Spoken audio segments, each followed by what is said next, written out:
Alors, je vous parlais, là, il y a quelques instants, d'argent de poche. Ah oui, alors, l'argent de poche en crypto-monnaie, il y en a énormément. Et on va aller voir le cas d'un gars... Ah, il a osé. Il a clairement osé.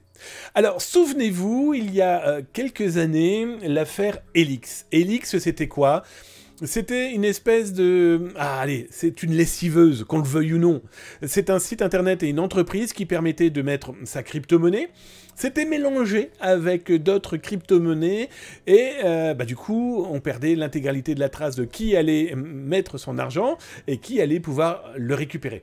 Alors, c'est une entreprise qui avait été créée en 2014 par Larry Harmon. Il a été arrêté, il est en prison, et voilà, les autorités ont saisi de l'argent, ont saisi donc des cryptos.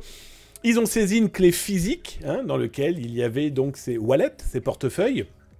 Et il s'est avéré que les autorités se sont rendues compte qu'il y avait, dans sa comptabilité de ce Larry Harmon, une comptabilité qu'il avait sauvegardée, faut-il le rappeler, sur Google Drive.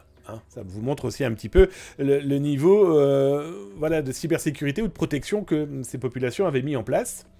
Et les autorités se sont rendues compte qu'il y avait des wallets mystères. Il y avait 50 millions de dollars. Ils ne savaient pas où ils étaient. Personne ne savait.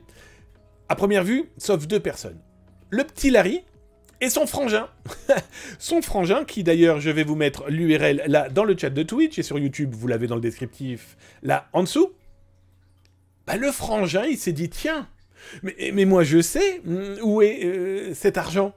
C'est simple. Quand les autorités américaines, le FBI, a saisi cette clé USB qui, pour rappel, était cachée sous un meuble aimanté, il s'avère que dans cette clé USB, il y avait le moyen de faire sortir ses wallets et ses accès cachés.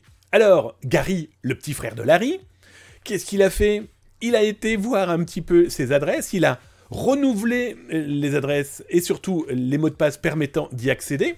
Et il s'est dit, je vais transférer plus de 112 pièces, 112 crypto, sans que personne ne s'en rende compte. Alors, juste pour information, c'est 4,8 millions de dollars à l'époque. Sauf qu'aujourd'hui, ça coûte 20 plaques, 20 millions de dollars. Et que le petit Gary était quand même au chômage. Il vivait tout simplement, naturellement, voilà, comme quelqu'un qui cherche du boulot et qui ne vit pas comme un nabab. Sauf que, on a oublié, c'est que ces gens-là, l'argent leur brûle des doigts, et c'est pour ça qu'ils se font avoir. Le mec a acheté une voiture de luxe, se payer des trajets avec la compagnie TapJet. Alors, pour information, TapJet, c'est une compagnie aérienne qui autorise aussi le paiement en crypto-monnaie. Voilà. Et le mec, il s'est acheté 16 millions de Dogecoin.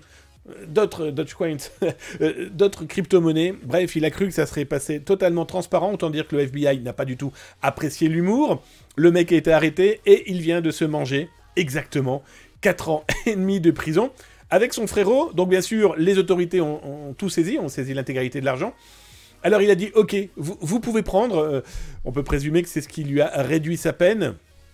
Toujours est-il que l'appétit vient en dormant, eh bien lui, je pense qu'il va maigrir particulièrement bien en prison, et ils ont perdu beaucoup d'argent. Et la problématique, c'est que pour ces gens-là, comme ils ont arnaqué, qu'on le veuille ou non, énormément de population, voire peut-être des gens très dangereux, on va parler de mafieux, j'espère que pour eux ça ira bien en sortant de prison, parce que ça pourrait potentiellement piquer.